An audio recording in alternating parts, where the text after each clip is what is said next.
밤에 듣는 조선 야담.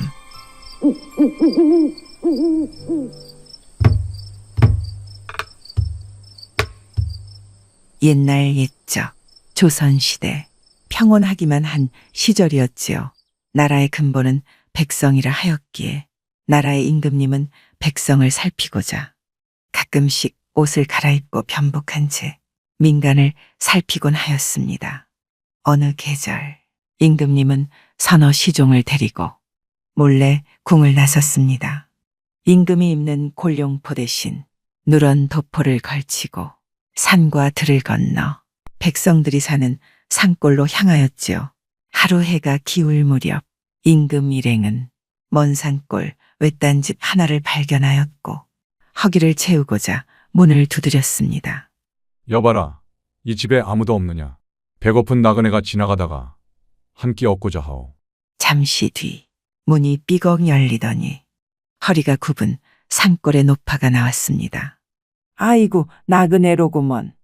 우리 집에 별거는 없고 아까 해놓은 메밀묵이 좀 있네. 이리 앉으시게. 임금님은 허름한 마루에 앉아 메밀묵 한 사발을 마주하였습니다. 그런데 그 맛이 참으로 깊고 구수하여 임금은 평소 궁에서 봤던 진수성찬보다도 더 큰 감동을 받았지요. 이 묵이 참으로 맛이 있소이다. 어르신, 성씨가 어찌 되시오? 노파는 수줍게 웃으며 대답했습니다. 이 집은 전주희 씨 집안이요. 여기 혼자 있는 건 아니고 아들이 들에 나가 있지. 임금님은 흠칫 놀라며 물었지요. 하면 나도 전주이시오. 학렬이 어찌 되시오? 이야기를 나누다 보니 족보 학렬상으로는 임금님이 아래가 되는 셈이라 노파가 손뼉을 치며 말했습니다. 어이구, 그러면 자네는 내 시조카 되는 셈이네. 그럼 내가 아주머니요, 아주머니. 임금님은 당황스러우나 웃음을 감추지 못하고는 말했지요. 예, 아주머니, 조카가 잘 먹고 갑니다. 그때 이 집에 아들이 들어왔고 어머니는 소개하며 말했습니다. 얘야, 너랑 같은 분, 전주희 씨다. 그러니 어서 인사드려라. 청년은 두 손을 모아 임금님께 절하며 친근하게 물었지요. 형님, 이 깊은 산중까지 오신 걸 보니 먼 곳에서 오셨나 봅니다. 댁은 어디이십니까? 한양에 살지. 한양에서 제일 큰 집을 찾으면 거기가 우리 집일세. 농사 마치거든 한번 놀러 오시게. 그리 말한 임금님은 가만히 종이에 글을 적고는 큰 도장까지 찍어 청년에게 내주며 말했지요. 이걸 가져오시면 우리 집 하인이 안내할 것이네. 형님 댁이라 말하면 다 알 것일세. 그리하여 임금 일행은 다시 길을 떠났고 청년은 머쓱한 기분이 들면서도 형님이 한양의 큰 부자라니 기대에 부풀었지요. 가을이 지나고 청년은 어머니가 좋아하던 메밀묵을 짊어지고 길을 나섰습니다. 한양의 형님 댁으로 말이지요. 형님이라 부르던 이가 말하길 한양에서 제일 큰 집을 찾으면 된다 하였으니 청년은 도성 안에서 크고 높은 기와집을 두리번거리다 마침내 도성 한가운데 높고도 웅장한 궁궐 앞에 이르렀습니다. 문을 지키는 수문장들이 창을 든 채 버티고 있었고 청년은 아무렇지도 않게 앞으로 다가가 말했지요. 여봐라, 이거 우리 형님 댁인데 왜 못 들어가게 하느냐? 형님이 메밀묵 좋아하셔서 싸가지고 왔다. 그 말에 수문장이 어이없다는 투로 대꾸하였습니다. 이놈아, 여기가 어느 집인 줄 알고 함부로 떠드느냐? 썩거지거라 이놈. 그러자 청년은 호주머니에서 종이 한 장을 꺼내더니 말했지요. 이거 봐라, 우리 형님이 나한테 준 거다. 여기 도장도 찍혔다. 수문장은 그 종이를 받아들고는 벌벌 떨며 무릎을 꿇었지요. 그 문서엔 왕의 친필과 옥새가 분명히 찍혀 있었으니 농사꾼 차림이라 하여 그를 가볍게 대할 수 없었지요. 곧바로 내관이 나와 그를 궁 안으로 안내하였습니다. 임금님은 그 소식을 듣고 반갑게 웃으며 명했지요. 우리 동생 오셨다 하더냐? 어서 잘 모셔라. 따로 처소를 마련하고 시녀들을 시켜 극진히 대접하게 하라. 그리하여 청년은 궁 안의 편전 옆 작은 정각으로 안내되었고 그곳에서 시녀들이 차려주는 음식과 시중에 놀라움을 감추지 못했지요. 전에는 구경도 못하던 진미가 하루 3번 상위에 오르고 잠자리도 소미불을 둘러 부드럽고 따뜻하였지요. 그날 저녁 임금님이 친히 찾아와 웃으며 말했습니다. 동생 왔는가? 메밀묵 참 고맙네. 청년은 그제야 반가워하며 신기한 듯 물었습니다. 형님, 여기 사람들은 다들 뿔이 났나 봐요. 어째 머리에 뿔 같은 걸 쓰고 다니대요? 임금은 웃음을 머금고 물었습니다. 무슨 뿔 말인가? 예, 저 밖에 있는 사람들 말이요. 다들 머리에 뿔 달린 모자를 쓰고 도둑놈 같이 인상이 사납고 무서워요. 그래서 우리 고을에서는 그런 사람들을 뿔난 도둑놈이라 부릅니다. 이 말을 들은 임금님은 순간 눈빛이 달라졌습니다. 표정은 웃고 있었으나 속마음은 깊어졌죠. 뿔난 도둑놈이라 불리는 관리가 있다는 것은 곧 백성들이 고통받고 있다는 증표였으니 반드시 그 고을의 실상을 살펴야겠다고 다짐하였습니다. 임금은 며칠을 더 동생과 이야기 나누며 그의 마음을 헤아렸고 청년은 여전히 그가 임금인 줄 모르고 형님이라 부르며 지냈지요. 그러다 마침내 돌아갈 때가 되어 말과 짐, 노잣돈을 한가득 챙겨주었습니다. 임금님은 마지막으로 말했지요. 혹여 소원이 있는가? 내가 꼭 이루어주고 싶은데. 소원이요? 난 다 필요 없고 그저 우리 고을 산 너머에 논 열마지기나 부쳐먹고 살았으면 합니다. 그래? 그럼 내 편지 한 통 써줄 테니 그걸 가져다 고을 관아에 가져다 주게. 편지요? 다음 날 청년은 고개를 꾸벅 숙이며 궁궐을 나섰습니다. 이제 형님이 진짜 누구인지 조금은 감이 올 듯도 했지만 그는 여전히 순박한 시골 사람이었지요. 궁궐을 다녀온 청년은 집마차에 실린 옷이며 양식이며 금전까지 한가득 챙겨 고향으로 돌아왔습니다. 어머니는 아들의 형님 댁이 그리 호화로운 줄 몰랐다며 기뻐하며 말했지요. 얘야, 내 형님이 도대체 무슨 벼슬을 하시길래 이렇게 인심이 후하단 말이냐? 저도 잘 모르겠지만 정말 한양에서 엄청난 부자인 건 틀림없어 보였습니다. 그리고 어머니, 그 형님이 그러셨지요? 헉, 소원이 있거든 말해보라 하여. 저 골짜기 넘어 전답 열마지기만 붙일 수 있게 해주신다면 소원이 없겠다 했더니 관아에 가져다 주라며 편지를 한 통 써줬는데 도통 그를 알 수가 있어야지요. 그래, 그럼 그 편지를 어서 관아에 가져가 보거라. 그 말에 청년은 임금이 준 문서를 품에 안고 고을 관하러 갔습니다. 처음에는 문지기들이 막아섰지만 그 문서를 내보이자 모두가 벌벌 떨며 안으로 안내하였지요. 고을의 원님도 처음엔 코웃음을 치다 옥새가 찍힌 문서를 확인하고는 얼굴이 사색이 되었고 그 자리에서 논을 붙이게 허락하였습니다. 며칠이 지나 그 일은 곧 임금님의 귀에까지 들어갔습니다. 임금은 고개를 끄덕이며 말했지요. 마음이 착하고 순한 자로다. 그는 몰라도 도리가 있는 자이니 이 자를 큰 일에 쓰고 싶도다. 그러자 임금은 다시 그 고을의 원을 불러들여 파직시키고 그 청년을 고을 원으로 삼도록 명하였습니다. 물론 청년은 아무것도 몰랐기에 곧 한양에서 내려온 명관 한 사람을 붙여 3년 동안 행정과 법도를 익히게 하였죠. 그 세월 동안 청년은 밭일하듯 정사를 배워나갔고 백성들의 말에 귀 기울이는 법을 먼저 익혔습니다. 그리하여 3년 뒤 그는 누구보다도 청렴하고 백성들에게 신망 깊은 원님이 되어 있었습니다.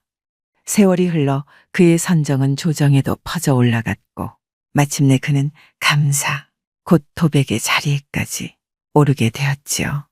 그 한 그릇 메밀묵에서 시작된 인연은 결국 한 사람의 인생을 바꾸고 한 고을을 바꾸며 나라를 살찌우는 뿌리가 되었던 것이지요. 그래서 예로부터 말하기를 임금이 백성을 알아보고 백성이 마음을 다하면 나라가 편안하다 하였습니다. 이런 일이 과연 없었겠습니까? 있었을 수도 있고 없었을 수도 있으나 그 진심과 뜻만은 오늘날까지도 귀하게 전해 내려오고 있지요. 한양의 어느 집, 돈이라면 끝이 없고 곡식이라면 만석이 쌓인다는 어느 부잣집에 배가 끊길까 근심이 가득하였으니 그 집주인 홍만석은 50평생을 살아오면서도 아들 하나를 얻지 못하였지요. 처첩을 들이고 또 들여보았지만 뜻대로 자식을 보지 못하니 얼굴은 점점 어두워지고 마음은 공허하기만 하였습니다. 이리도 인연이 없단 말인가? 그리하여 홍만석은 복잡한 도성을 떠나 남쪽 고을로 유람 겸 기도를 겸한 나들이를 떠나게 되었지요. 술에도 말도 없이 오직 두 다리로 걸어가며 조용히 자신의 명운을 돌이켜보는 길이었습니다. 그렇게 70리를 걸어 어느 외딴 동네에 다다랐을 무렵 작은 생가에서 물을 푸고 있는 한 여인을 보게 되었지요. 잔잔한 햇살 아래 정갈한 옷차림으로 물을 깃던 그 여인은 보기 드문 단정한 용모를 지니고 있었습니다. 홍만석은 괜한 마음이 동하였고 그 마음이 번개같이 번져버리니 순식간에 몸을 끌어 여인을 욕보이고 말았지요. 여인은 기진맥진한 채로 몸을 가누며 겨우 입을 열었습니다. 당신 도대체 성이 뭐요? 홍만석은 얼굴을 돌리며 한마디 남겼습니다. 한양사는 홍이라 하오. 그 말만 남긴 채 그는 그 자리를 떠나 달아났고 여인은 고요한 샘물 앞에서 망연자실한 채 허공을 바라보았지요. 그 여인은 알고 보니 남편을 여인 지 오래인 과부였고 동네에서도 제법 이름난 부자댁 과부였습니다. 하지만 몇 달 뒤 뱃속이 부르기 시작하니 마을 사람들의 눈총과 수군거림은 걷잡을 수 없었지요. 그 집 과부 행실이 수상하다더니 자초지종은 몰라도 배가 나왔다 하더라. 가문에서도 이 일을 숨길 수 없어 누군가 위서른께 고했습니다. 그리고 밤중이 되자 여인은 어르신들 앞에 끌려와 고개를 숙이고 있었지요. 도대체 이게 어찌 된 일이냐? 여인은 흐느끼며 입을 열었습니다. 작년 가을 생가에서 물을 뜨던 중 나그네 하나가 물을 달라기에 떠주었더니 아무 말도 없이 절 욕보였습니다.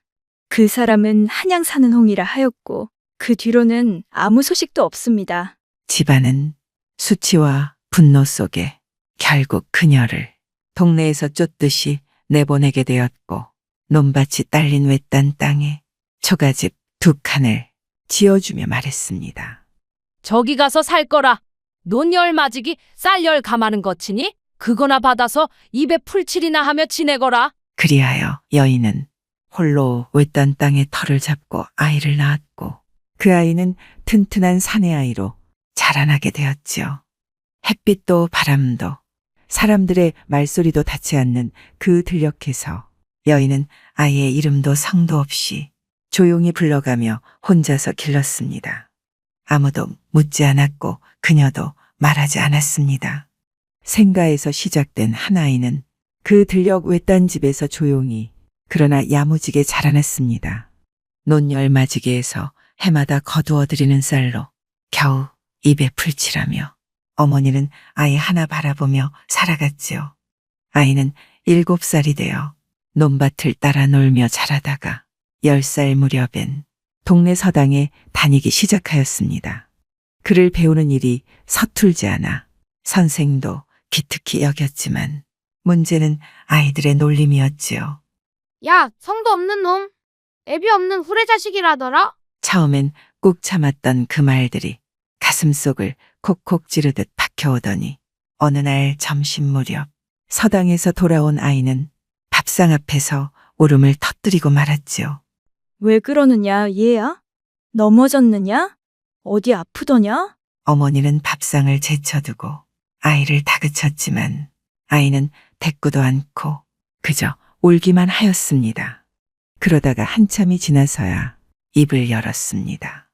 어머니, 글방 아이들이 저를 놀려요. 애비 없는 놈이라 하고 성도 없대요. 성을 좀 알려주시지요. 제 성이 뭐예요? 그 말에 어머니는 한동안 말이 없었습니다. 바람 소리만 나고 들녘이 조용했지요. 그리고는 이내 입을 열었습니다. 그래, 말아마. 내가 물어올 줄은 알았단다. 넌 홍시다. 한양사는 어떤 양반이? 그날 물을 달라며 생가에 찾아와서 욕을 보이고는 이름도 없이 떠나버렸지. 성만 홍이라 했단다. 아이는 울음을 삼키며 고개를 끄덕였고 얼마 뒤 또 말하였습니다. 어머니, 저 한양 가서 아버지를 찾을래요. 노잣돈 좀 주세요. 찾게 되면 함께 돌아오겠지만 못 찾으면 돌아오지 않을 거예요. 어머니는 뜨악하였지요. 세상 넓고 장안에 홍씨가 몇이냐.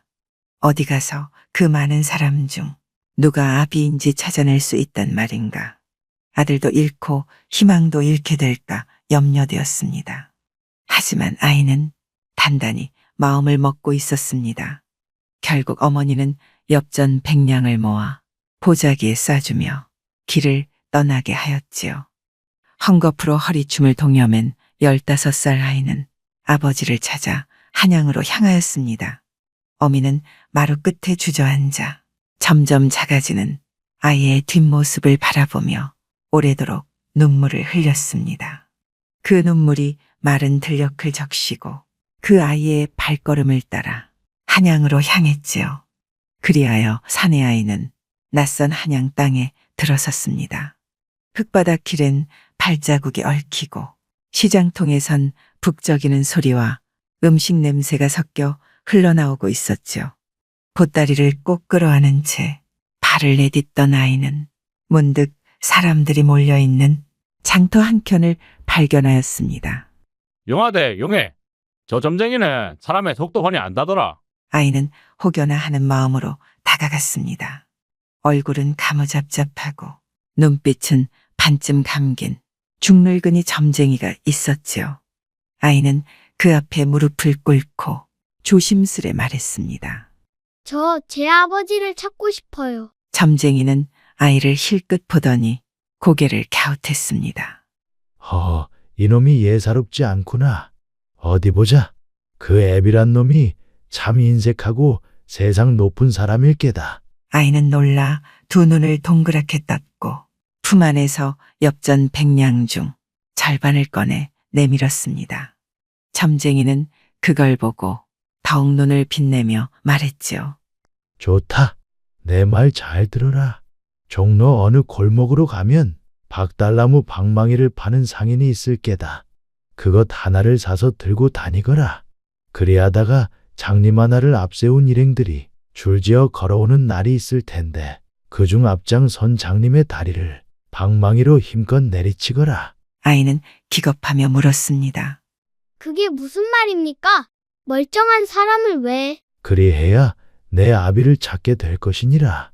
세상의 인연이란 도리어 그런 기이한 틈새에서 드러나는 법이지. 말이 된 듯 안 된 듯 아이는 고민 끝에 그 말을 따르기로 했습니다. 그리고 며칠 뒤 종로 어느 어귀에서 박달나무 방망이를 사서 품에 안고 사람들의 얼굴을 살피며 돌아다녔습니다. 그러던 어느 날 멀리서 장님을 앞세운 일행 셋이 줄을 이어 걷고 있는 모습이 눈에 들어왔습니다. 맨 앞에 장님은 지팡이를 짚고 있었고 나머지 둘은 그 뒤를 따라 붙고 있었죠. 아이는 땀을 흘리며 방망이를 들었습니다. 떨리는 손으로 방망이를 쥐고 앞장 선장님의 무릎을 향해 크게 내리쳤습니다. 악! 장님은 비명을 지르며 길바닥에 쓰러졌고 뒤따르던 둘은 놀라 달려와 부축하며 외쳤습니다. 이런 망측한 놈이 어찌 앞 못 보는 어르신을 패느냐? 이놈아, 넌 대체 뭐냐? 아이는 당황하며 큰 절을 올리고 말했습니다. 죄송합니다. 하지만 점쟁이가 그 장님을 치면 제 아버지를 찾는다고 했습니다. 정말로 아버지를 찾고 싶어서 그랬습니다. 그 말을 들은 앞에 장님은 고통을 참고 아이의 얼굴을 더듬더니 조용히 말했지요. 내 아버지 이름이 뭐냐? 이름은 모르옵고 성은 홍이라 하옵니다. 내 놈 얼굴을 만져보니 홍만석이랑 닮았구나. 어서 그 집으로 가서 약값이라도 받아내야 쓰겠다. 날 따라오너라. 그리하여 그 장님은 몸을 일으켜 아이를 데리고 홍만석의 집으로 향했고 그곳에서 나이와 출생 연월을 말하자 홍만석은 마침내 고개를 끄덕였습니다. 그래, 내가 내 아들이 맞구나. 그 순간 아이는 조용히 엎드려 아버지 앞에 절을 올렸습니다.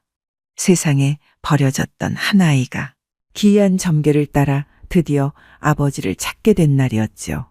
그리하여 홍만석은 그날 생가에서 떠났던 일이 스스로 뿌린 죄악임을 인정하고 아이를 정식으로 아들로 받아들였습니다. 장님 스승과 제자 두 사람은 이틀을 집에 머물다 거액의 은전 3,000냥을 받아 떠났고 홍만석은 아들을 데리고 조용히 말했습니다. 내 어머니 계신 곳으로 가보자. 아이의 손을 잡고 외딴 들녘, 외딴 집으로 찾아갔지요. 그 여인은 여전히 그 자리, 그 집에서 아이를 기다리고 있었습니다. 부인, 내 잘못했소. 이제 와서야 이렇게 사죄할 수밖에 없는 나를 부디 용서해 주시오. 여인은 눈물을 훔치며 고개를 숙였지요. 세월이 돌고 돌아 그렇게 원한이 인연으로 죄가 가정으로 바뀌게 된 순간이었습니다. 며칠 뒤 그 여인은 홍만석을 따라 한양으로 올라왔고 한양 본댁의 큰 마님과 작은 마님 앞에 인사를 드렸습니다. 홍만석은 정식으로 그녀를 후처로 삼았고 본처들도 조용히 고개를 끄덕였지요. 그들은 그렇게 가족이 되었고 아이는 이름을 갖고 족보에 올랐습니다.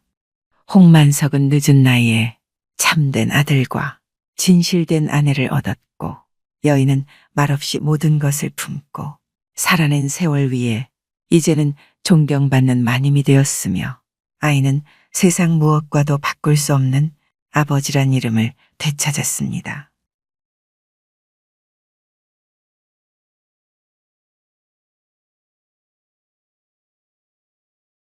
옛날 어느 마을에 오가와 이가가 살고 있었는데 앞뒷집에 사는 데다 동갑이라 어릴 때부터 내 집 내 집이 따로 없이 형제처럼 함께 뒹굴며 자랐지요.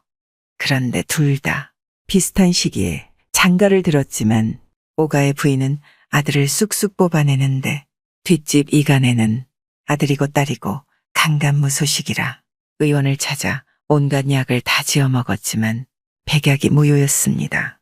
설이 다가오자 두 사람은 장을 보러 시장을 갔습니다. 아들이 셋인 오가가 아이들 신발도 사고 아이들이 뚫어놓은 방문을 새로 바를 창호지도 사는 걸 이가는 부럽게 바라보아야 했지요. 아이고 이놈들이 어찌나 문 창호지에 구멍을 뚫어놓는지. 바람이 숭숭 들어와 견딜 수가 있어야지. 사내 아이들이 다 그렇지 않겠나? 암튼 부럽네, 부러워. 장을 다 본 두 사람은 대포집에 들러 거하게 막걸리잔을 나누고 집으로 돌아왔습니다.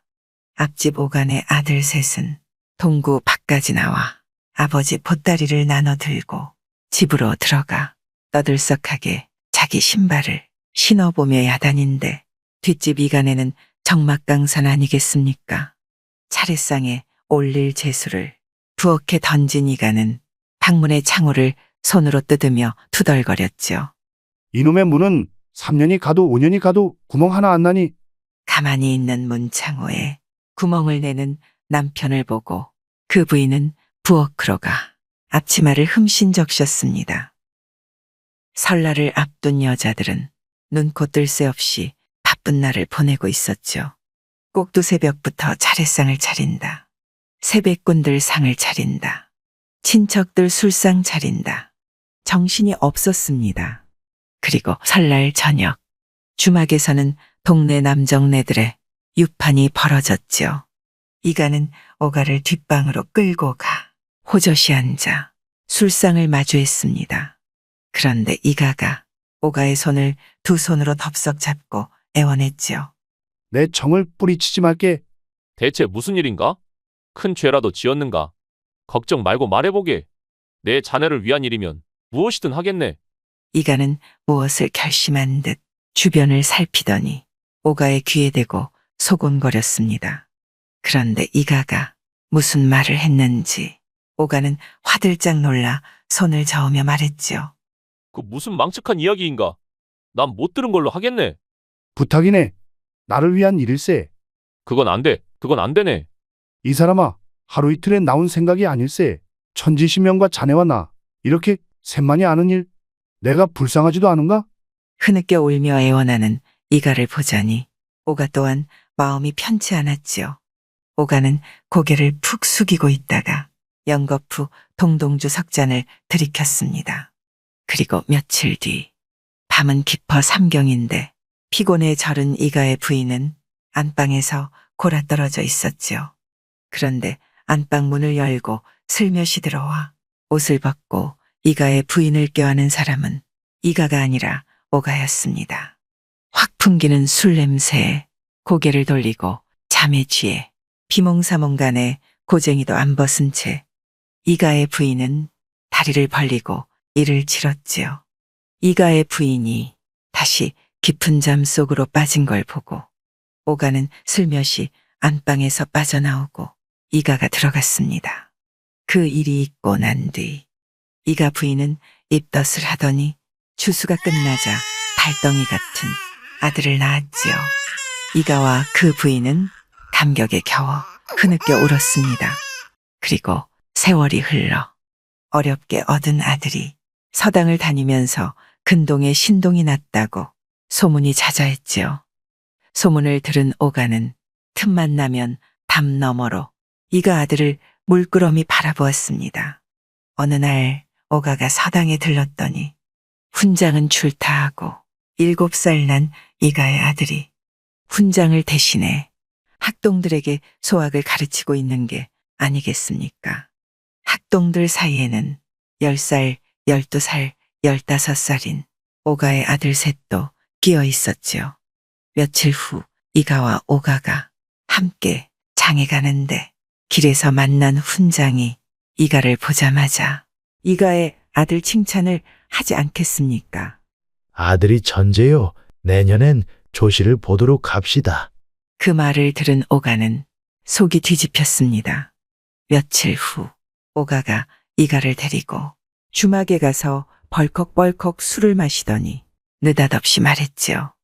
내 아들 돌려주게. 뭐라고? 아들을 돌려달라는 말이 이가의 가슴에 비수처럼 꽂혔지요. 몇 날 며칠을 두고 둘은 멱살잡이를 하다가 술잔을 놓고 밤새도록 말다툼을 하다가 마침내 사또 앞까지 가는 송사를 벌였습니다. 오가는 천륜을 앞세우고 이가는 약조를 앞세우며 서로 한치도 물러서지 않았지요. 그러니 사또도 선뜻 결정할 수가 없었습니다. 거참 별일이구나. 한 사람은 자신의 씨앗이니 돌려달라 하고 한 사람은 약조를 했으니 못 돌려준다 하고. 여봐라. 네, 사또? 어디 그 똑똑하다는 아들놈을 좀 보자. 사또의 명에 이가의 아들이 관하로 불려왔지요. 사또는 자초지종을 다 얘기하고 물었습니다. 내 생각은 어떠냐? 그 말에 7살 난 이가의 아들이 하늘을 쳐다보며 눈물을 훔치더니 말했지요. 지난 봄에 모심기할 때 앞집에서 모가 모자라 우리 집 남는 모를 얻어가 심었습니다. 가을 추수할 때 우리 집에서는 앞집에게 우리 모를 심어 추수한 나락을 내놓으라 하지 않았습니다. 그럼 참 과연 신동이구나. 아이의 말이 끝나자마자 사또는 큰 소리로 말했지요. 재판은 이것으로 끝났다. 오가는 들어라. 앞으로 2번 다시 그런 헛소리를 할 땐 곤장을 각오하라. 아버지, 집으로 갑시다. 아들의 손을 잡고 집으로 가며 이가는 눈물이 앞을 가려 몇 번이나 걸음을 멈췄었다고 합니다.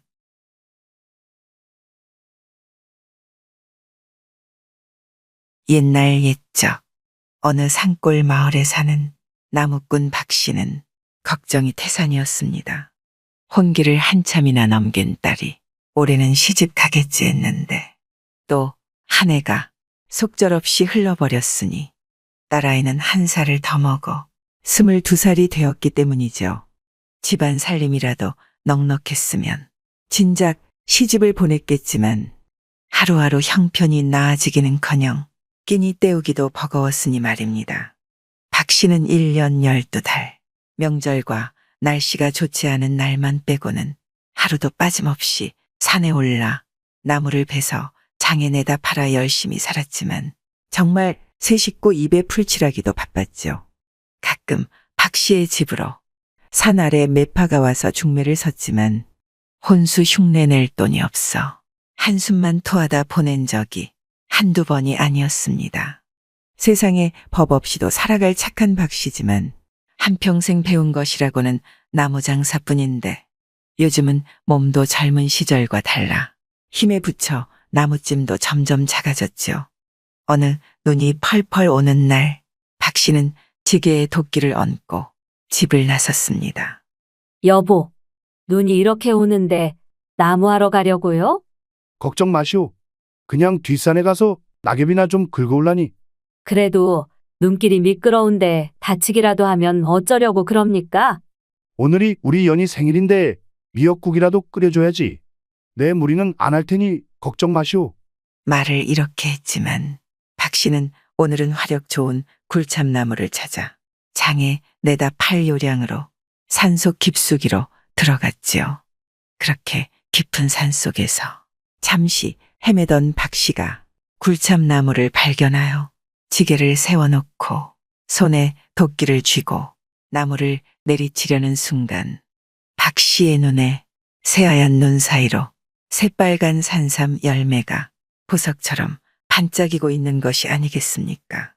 박 씨가 눈을 헤치고 조심히 산삼을 캐내니 그것은 백년은 좋게 되어 보였지요. 산신령께서 도와주셨구나. 이제 우리 연이 시집 보내고 논밭을 사서 농사 지으며 먹고 사는 거 걱정 없이 살 수 있겠구나. 박 씨가 100년 묵은 산삼 한 뿌리를 캤다는 소문은 금방 저작거리에 퍼져 약재상들이 박 씨의 집으로 찾아왔습니다. 박씨, 산삼을 들고 주막으로 가세. 천석군 부자 김찬봉이 기다리고 있네. 박 씨는 이끼로 싼 산삼을 보자기에 싸들고 약재상을 따라 저작거리 주막으로 갔지요. 김찬봉과 그의 수하들이 술상을 차려놓고 박 씨를 기다리고 주막을 제 집처럼 여기는 노름꾼들, 껄렁패들도 산삼을 구경하려고 몰려들었습니다. 마침내 박 씨가 보자기를 풀자 백년생 동자 산삼이 그 모습을 드러냈지요. 주막에 모인 사람들은 와 하고 모두가 탄성을 질렀습니다. 그래, 틀림없는 산삼이군. 내 천냥을 줄 테니 이 산삼을 내게 팔게. 천냥 소리에 박 씨는 심장이 콩닥콩닥 뛰었습니다. 평생 만져보기도 힘든 돈을 이리 쉽게 만져보게 될 줄은 꿈에도 생각 못한 돈인데 말이죠. 그런데 박 씨가 네하고 대답하기도 전에 누군가 번개처럼 산삼을 낚아채더니 와그작와그작하고 씹어먹는 것이 아니겠습니까? 그리고 금세 주막은 아수라장이 되었습니다. 김찬봉의 수하들이 산삼도둑의 멱살을 잡아 올려보니 폐병으로 콜록콜록하는 노름꾼 허생이었지요. 제대로 노름판에 끼지도 못하고 뒷전에서 심부름이나 하고 골이나 뜯는 집도 잘도 없는 젊은 놈팡이 허생은 코피가 터지고 입술은 탱탱 부어오른 채 김찬봉 수하들에 의해 방바닥에 구겨져 있었습니다. 화가 머리끝까지 난 김찬봉은 수하들에게 명령했지요. 여봐라, 이놈을 포박해서 우리 집으로 끌고 가렸다. 내 오늘 이놈의 배를 갈라 산삼을 끄집어낼 테다. 김찬봉의 말에 허생은 사색이 되어 온몸을 바들바들 떨었습니다. 바로 그때 마음씨 착한 박 씨가 그런 허생이 불쌍해 보여 나섰죠. 참봉어른, 오늘 거래는 없던 일로 하시지요. 아직까지 허생의 뱃속에 있는 그 산삼은 제 것입니다. 이놈의 배를 째든지 통째로 삼든지 제가 하겠습니다. 김찬봉이 박 씨의 말을 들으니 그 말이 맞는 것이 아니겠습니까? 김찬봉은 산삼을 사지 못한 것은 아쉬운 일이나 돈 들 일이 없으니 손해 볼 것도 아니어서 아쉬운 마음을 접고 돌아갔습니다. 박 씨는 허생을 데리고 나와 동구 밖에서 그를 풀어줬죠. 그만 가보게. 다른 일하면 눈밭에서 흠씬 두들겨 패거나 욕이라도 한바탕 퍼부으며 관하로 끌고 갔을 텐데 박 씨가 아무 소리 없이 가보라 하니 허생은 어리둥절해하며 서 있다. 눈밭 속으로 내달렸습니다. 그렇게 허생이 사라진 이후 아무도 그를 본 사람은 없었지요. 박 씨는 막걸리 한 사발을 마시며 크게 한숨을 토했습니다. 그걸 팔아 우리 연이 시집 보내려 했는데 배를 쨘들 산삼이 멀쩡할까? 내 팔자에 웬 그런 복이? 3년의 세월이 흐른 어느 봄날 예나 다름없이 박 씨가 나무찜을 지고 산에서 내려와 집마당으로 들어오니 갓을 쓰고 비단 두루마기를 입은 젊은이가 넙죽 절을 하는 게 아니겠습니까? 리시오? 소인 허생입니다. 허생이라고요?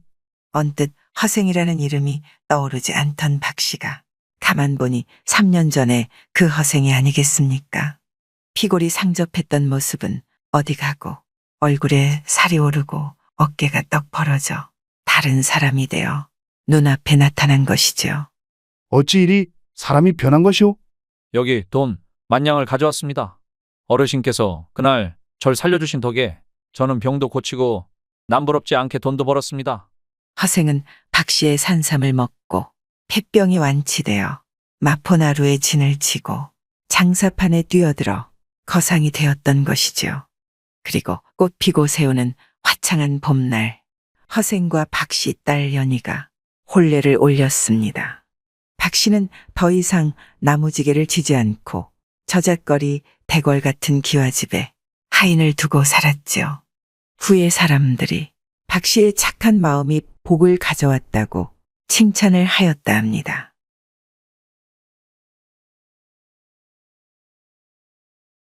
옛날 옛적 상주지방에 박찬봉이라는 부자가 살았습니다. 박찬봉은 호탕한 성격과 인자한 성품을 가진 사람으로 흔히들 아는 돈밖에 모르는 부자와는 달랐지요.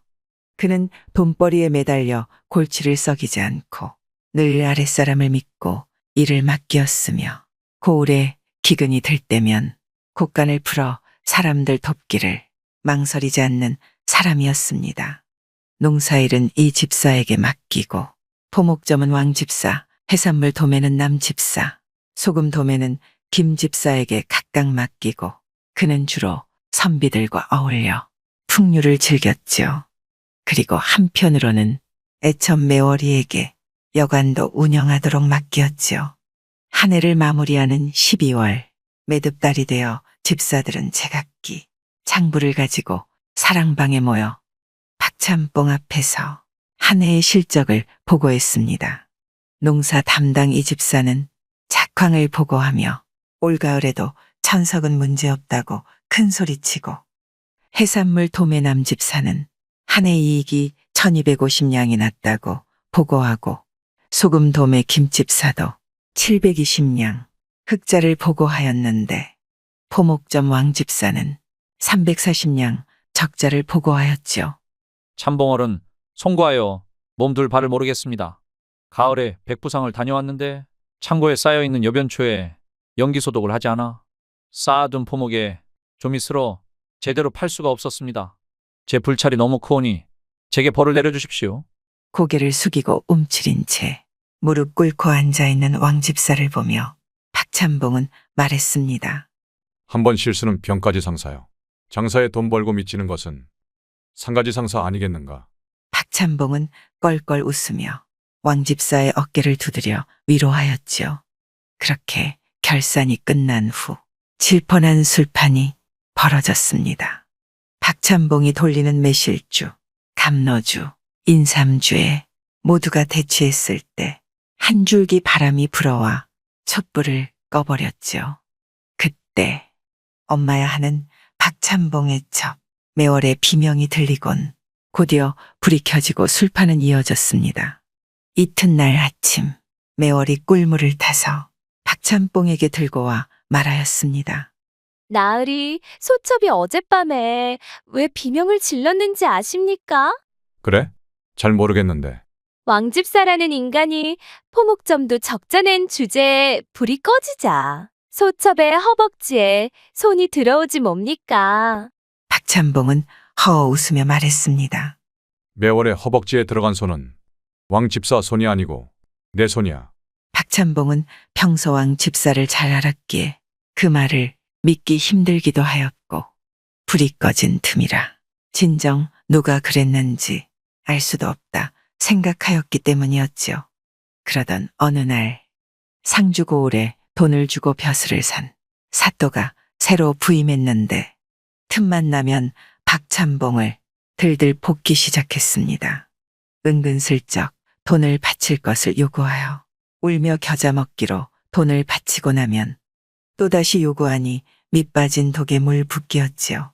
그런데 급기야는 소금 도매상과 건어물 도매상을 사또의 종영에게 넘기라고 협박까지 하더니 거절한 지 닷새 만에 박찬봉은 옥에 갇히는 신세가 되었습니다. 가을이 2번이나 바뀌고 나서야 박찬봉은 감옥에서 나올 수 있었는데 옥사 앞에 왕 집사가 생두불을 들고 기다렸지요. 참봉어른 고생이 많으셨습니다. 그래, 왕집사군. 다른 사람들은 모두 잘 지내는가? 박찬봉의 물음에 왕 집사는 아무런 대답이 없었지요. 그 모습을 의아하게 생각한 박찬봉이 캐물으니 박찬봉의 부인은 친정으로 가버렸고 매월이는 원님의 애첩이 되어 있었고 이 집사는 논을 다 팔아먹고 도망가 버리고 말았다 하지 않겠습니까? 그뿐이 아니었습니다. 남집사와 김집사도 해산물 도매상과 소금 도매상을 헐값에 원님 종영에게 팔고 도망가 버렸다니 박찬봉은 대경실색할 노릇이었지요. 그날 밤 촛불 아래서 왕집사가 장부를 펼쳤습니다. 아직도 참봉어른은 부자이십니다. 2년 동안 포목점 이익이 27,150냥입니다. 그 말에 허웃는 박찬봉의 두 눈에 눈물이 고였지요. 옛날 옛적 경상도 어느 고을에 김진사라는 부자 양반이 살았습니다. 김진사는 어려서부터 부유한 집안에서 자라 입신양명의 뜻을 품고 열심히 과거 공부에 매진하여 한때는 소과시험에 합격하여 대과시험에서 장원급제를 꿈꾸기도 하였지요. 하지만 김진사는 대과에서 번번이 낙방하여 지금은 고향에서 물려받은 재산이나 관리하며 편히 살고 있었습니다. 그런데 김진사가 물려받은 재산은 참으로 막대하였습니다. 고을의 드넓은 논과 밭은 물론이고 고을을 둘러싼 높고 낮은 산들이 모두 그의 소유였으며 창고에는 온갖 금은보화로 가득했고 김진사의 대궐 같은 집 주변에는 노비들의 거처가 100여 호나 되니 그 위세가 정말로 대단했지요. 비록 이름 없는 시골 땅에 사는 양반이지만 고을에서는 아무도 그를 함부로 대하지 못하였고 하고 싶은 대로 마음먹은 대로 모든 일을 할 수 있으니 사실 임금도 부러울 게 하나 없어 보였습니다. 하지만 남부러울 거 하나 없을 것 같은 그에게도 늘 가슴속에는 아쉬움이 하나 있었으니 과거에 낙방하여 입신양명의 꿈을 이루지 못한 것이었지요. 더군다나 시골에 처박혀 나이만 들어가고 있으니 한양의 벼슬아치나 사대부들과 사귈 기회조차 없어 그의 꿈은 요원할 뿐이었지요. 에이구, 이 시골 총구석에서 이렇게 늙어만 가는구나. 진정 기회는 오지 않는 것인가? 남부러울 것 없는 재산을 가진 김진사도 가을날 누렇게 변한 나뭇잎을 보며 가는 세월을 한탄스럽게 볼 뿐이었지요. 그러던 어느 날 김진사에게 반가운 소문이 들려왔습니다.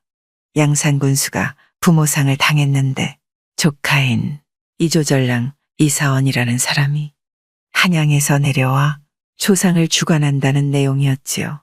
이조전랑은 정오품의 품계였지만 당시 관리의 추천권을 가진 핵심 요직으로 막강한 권한을 가졌으며 전랑을 거치면 대개 정승까지 오를 수 있는 요직이었습니다. 그런데 그런 사람이 고을 앞에 큰 강을 건너 김진사의 고을을 지나갈 거라니 김진사에게는 이보다 더 기쁜 소식이 없었죠. 그리고 과연 그날 강 건너편에서 노비들을 거느린 행차가 배를 타고 건너왔습니다. 배에서 내린 이사원은 함께 배를 타고 건너온 말에 올라 발길을 재촉하려 했지만 날은 이미 어둑해졌고 먼 길을 쉼없이 달려오느라 말도 사람도 지친 것 같아 김진사의 고을에서 하루 쉬어 가기로 하였지요. 그리고 때마침 김진사가 의관을 차려입고 강가로 나와 이조전랑 이사원을 맞았습니다. 혹 이조전랑 이사원이라는 분이십니까? 그렇소이다. 어떻게 나를 아시오? 전 이 고을에 사는 김아무개라 하지요.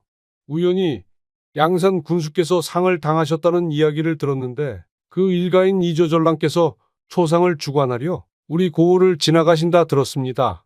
그런데 날도 이미 저물고 말도 지쳐 보이니 우리 집에서 하룻밤 쉬어 가시지요. 양산까지는 꼬박 이틀이 걸리는 길이니 푹 쉬셨다가 나아감이 더 나으실 겁니다.